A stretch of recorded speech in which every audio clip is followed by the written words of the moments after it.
Bonjour à tous, amateurs d'histoires de vie émouvantes et de voyages mémorables. Aujourd'hui, nous entrons dans l'univers d'une figure emblématique du divertissement français, celle qui a fait rire, pleurer et parfois même se disputer le public. Cyril Hanouna.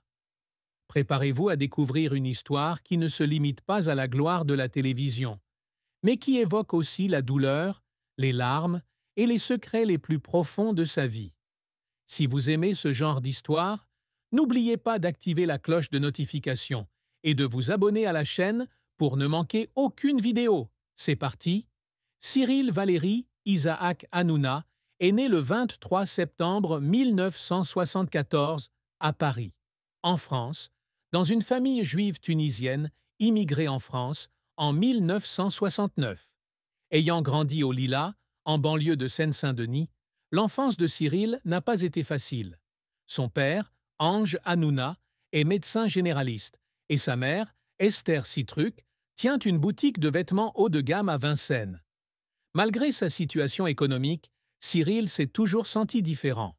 Enfant d'origine tunisienne vivant dans une région multiethnique, il était souvent victime de moqueries en raison de ses origines. Des expressions comme immigré et étranger de la part de ses camarades le faisaient se sentir isolé, même si sa famille s'était intégrée à la société française. La plus grande souffrance de Cyril fut probablement ce sentiment de ne pas appartenir à un lieu. Il a raconté un jour qu'enfant, il rêvait souvent de la Tunisie, où vivait encore sa grand-mère, mais qu'à chaque retour en France, il se sentait comme un étranger. Les visites chez sa grand-mère en Tunisie étaient de rares moments où il se sentait connecté à ses racines. Mais à son retour au Lilas, il a été confronté à la dure réalité. Il a raconté un jour qu'un jour, sous les moqueries de ses camarades, il s'est précipité chez lui, s'est enfermé dans sa chambre et a pleuré pendant des heures. Ses larmes n'étaient pas seulement dues au harcèlement, mais aussi à l'ignorance de sa véritable identité. Un autre événement qui a profondément marqué la vie de Cyril fut les difficultés conjugales de ses parents. Bien qu'il n'ait pas divorcé, les fréquentes disputes entre son père et sa mère le mettaient en difficulté. Fils cadet de la famille, aux côtés de sa sœur aînée Yaël, Cyril tentait souvent de jouer les médiateurs, mais ses efforts ne faisaient que l'épuiser davantage.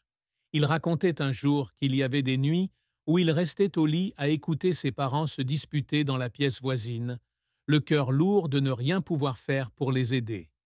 Ces expériences ont façonné un Cyril sensible, qui dissimulait toujours sa douleur par le sourire et l'humour. Les études représentaient également un défi de taille pour Cyril. Malgré son rêve de devenir médecin comme son père, il rencontra des difficultés et dut repasser sa première. Après avoir obtenu son baccalauréat avec une licence de biologie, il s'inscrivit en économie et gestion, puis à l'INTEC, une école de comptabilité. Cependant, il abandonna rapidement ses études, réalisant que la voie académique n'était pas faite pour lui. Cet échec le fit honteux, surtout comparé à son père, qui était un médecin accompli. Il a un jour confié que lorsqu'il a annoncé à son père sa décision d'abandonner l'école, il n'a pas osé le regarder dans les yeux, craignant de le décevoir. La carrière de Cyril Hanouna a été un long parcours fait de hauts et de bas, jalonné de hauts et de bas brillants et de profonds échecs. Dès ses débuts, entre petits boulots de caissier de banque et d'animateur dans un centre de loisirs juifs, Cyril a toujours rêvé d'une carrière dans les médias. En 1989, à 15 ans, il fait sa première apparition télévisée dans un journal télévisé d'Antenne 2, mais ce n'est qu'en 1997, lors d'un stage à la radio-chaîne Comédie, qu'il se lance véritablement dans le monde du divertissement.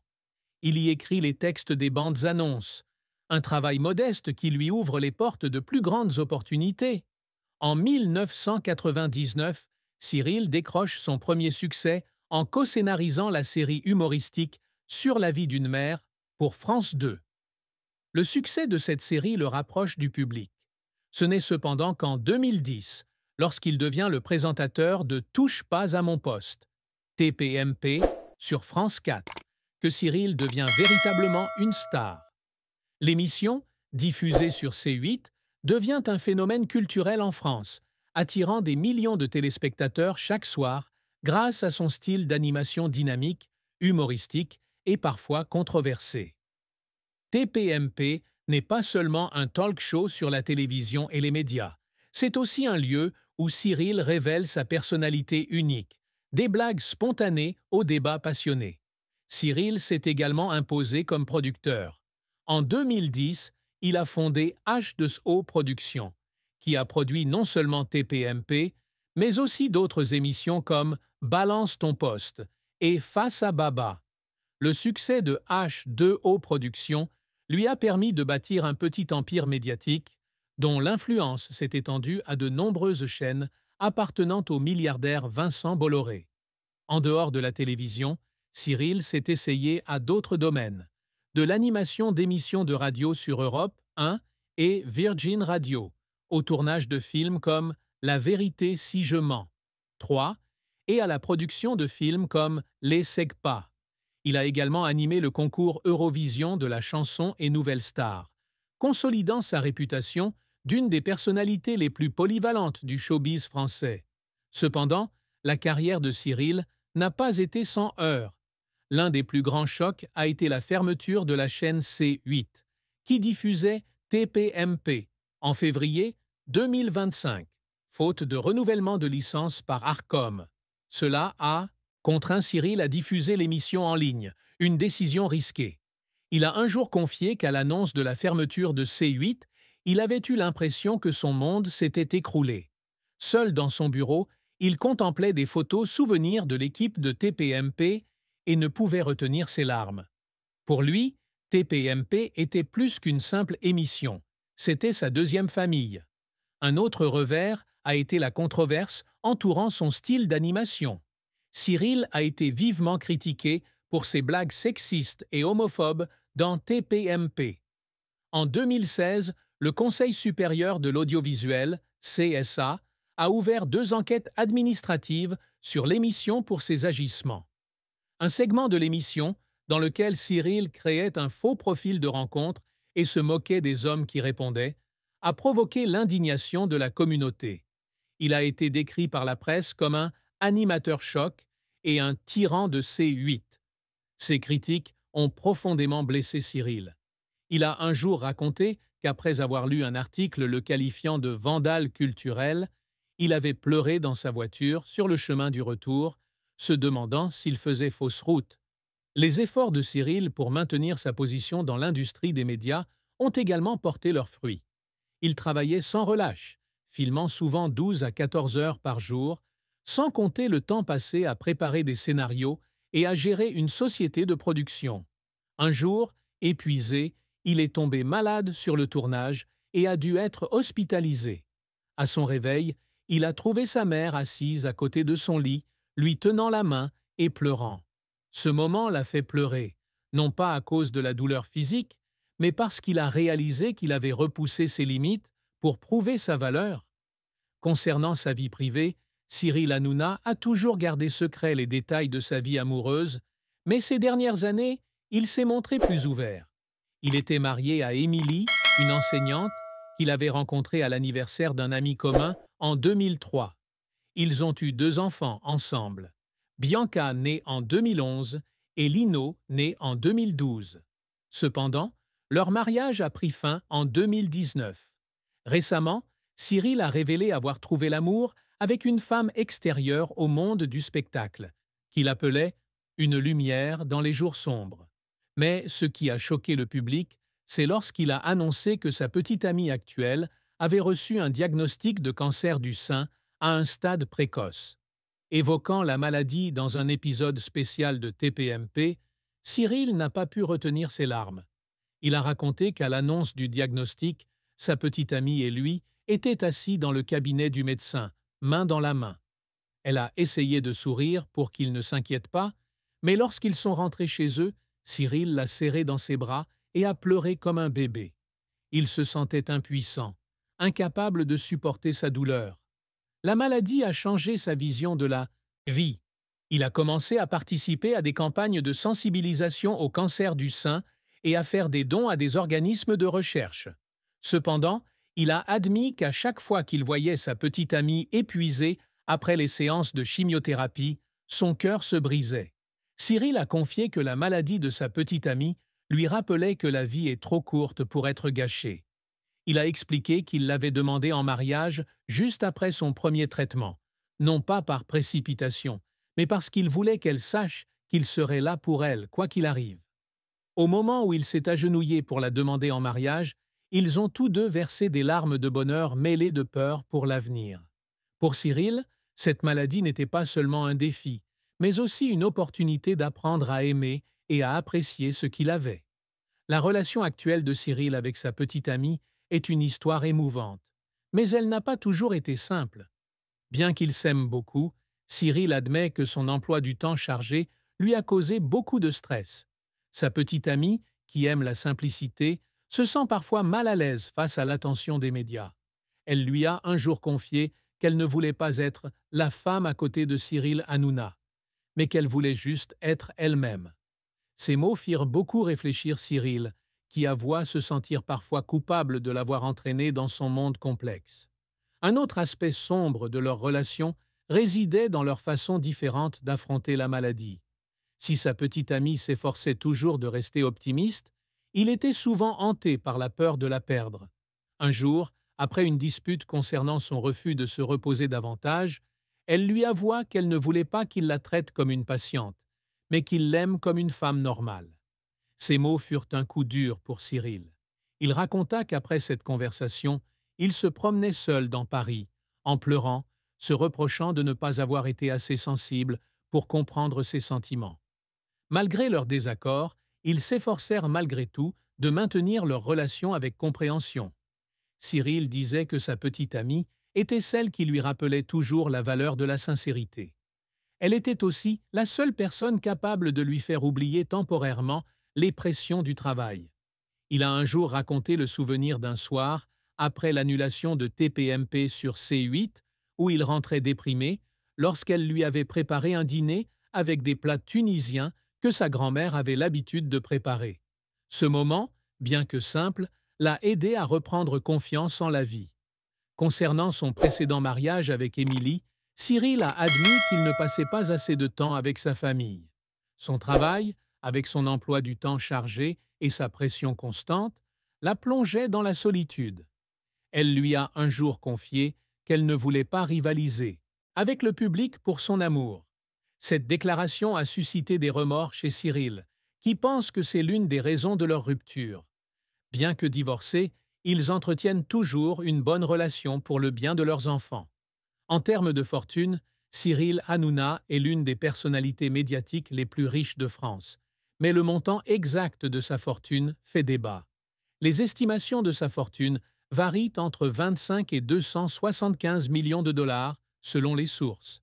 L'essentiel de ses revenus provient de son rôle d'animateur et de producteur de TPMP, ainsi que d'autres émissions produites par H2O Productions.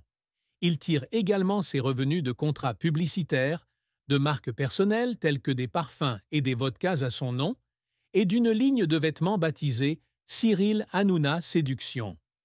Cyril possède un luxueux appartement au centre de Paris, où il vit avec sa compagne et où il ramène occasionnellement ses enfants. Il possède également une villa de vacances sur la Côte d'Azur, où il se détend souvent. Cependant, Cyril n'est pas du genre à faire étalage de sa richesse. Il a déclaré ne pas s'intéresser aux voitures de luxe ni aux montres de luxe, préférant investir dans des projets médiatiques et subvenir aux besoins de sa famille. Une partie de ses revenus est consacrée à des œuvres caritatives, notamment à la recherche contre le cancer, depuis que sa compagne a reçu un diagnostic de cancer. Malgré sa richesse, Cyril admet que la pression financière est toujours présente. Maintenir H2O Productions et payer des centaines d'employés représente une lourde responsabilité. Lors de la fermeture de C8, il a dû utiliser ses propres fonds pour assurer la diffusion de TPMP en ligne. Il a un jour confié qu'il y avait eu des mois où il n'avait presque plus d'économie, car il avait trop investi dans de nouveaux projets. Cependant, l'argent n'est pas le but ultime pour Cyril. Il affirme que son plus grand atout est l'amour de son public et le soutien de sa famille. La famille de Cyril Hanouna, en particulier sa mère et sa sœur, a toujours été une source de soutien émotionnel dans les moments difficiles. Sa mère, Esther, malgré son âge, l'appelait souvent pour l'encourager après la polémique médiatique. Elle a un jour déclaré qu'elle était fière de lui d'avoir osé poursuivre sa passion, mais qu'elle craignait aussi qu'il subisse trop de pression. Elle a raconté qu'un jour, en le voyant critiqué dans la presse, elle avait pleuré et prié pour qu'il ait la force de surmonter la situation. La sœur de Yaël, qui évitait toujours les projecteurs, a également exprimé sa tristesse de voir son frère incompris du public.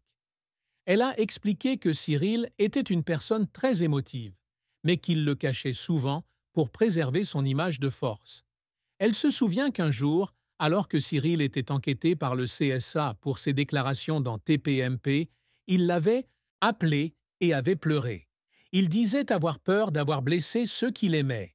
Ses aveux ont fait comprendre à Yaël que derrière son apparence humoristique se cachait une personne profondément blessée. Le père de Cyril, Ange, est décédé en 2024, laissant un grand vide dans son cœur. Avant de mourir, il avait confié à Cyril qu'il était fier de sa belle carrière, mais qu'il souhaitait aussi qu'il ralentisse le rythme et prenne soin de lui. Cette déclaration a culpabilisé Cyril, conscient de ne pas avoir passé assez de temps avec son père de son vivant. Sa famille a également regretté qu'il ait dû faire trop de sacrifices pour sa carrière, du temps passé avec sa famille à sa propre santé. La fin de l'histoire de Cyril Hanouna, du moins pour l'instant, est triste. Malgré de nombreux succès professionnels, il doit encore affronter la douleur qu'il a toujours cachée. La fermeture de C8 et le transfert de TPMP sur une plateforme en ligne ont été un choc, le poussant à se demander s'il avait encore la force de continuer. Il a un jour confié avoir eu l'impression de se battre seul, sans savoir si le public le soutiendrait encore. La plus grande tristesse que Cyril cache est le sentiment de solitude. Bien qu'il soit toujours entouré de collègues et de son public, il admet qu'il lui arrive de se sentir vide. La pression du travail, les polémiques médiatiques et les inquiétudes concernant la santé de sa petite amie le poussent parfois à tout abandonner. Il a raconté qu'il y avait des nuits où il était assis seul dans son appartement, regardant des photos de ses enfants et de sa petite amie, et pleurait, ne sachant pas s'il pourrait les protéger des épreuves de la vie. Un autre secret que Cyril partageait rarement était sa peur d'être oublié. Bien qu'il fût une star de la télévision, il a toujours été hanté par l'idée qu'un jour, le public lui tournerait le dos. Il craignait que ses efforts soient vains et que ses sacrifices soient oubliés.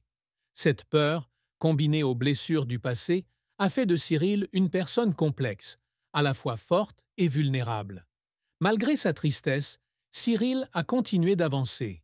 Il disait qu'il ne pouvait pas abandonner, non seulement pour lui-même, mais aussi pour ceux qu'il aimait.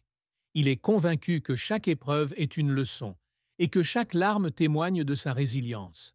L'histoire de Cyril Hanouna n'est pas terminée, mais à 50 ans, il a laissé une empreinte indélébile sur l'industrie du divertissement française.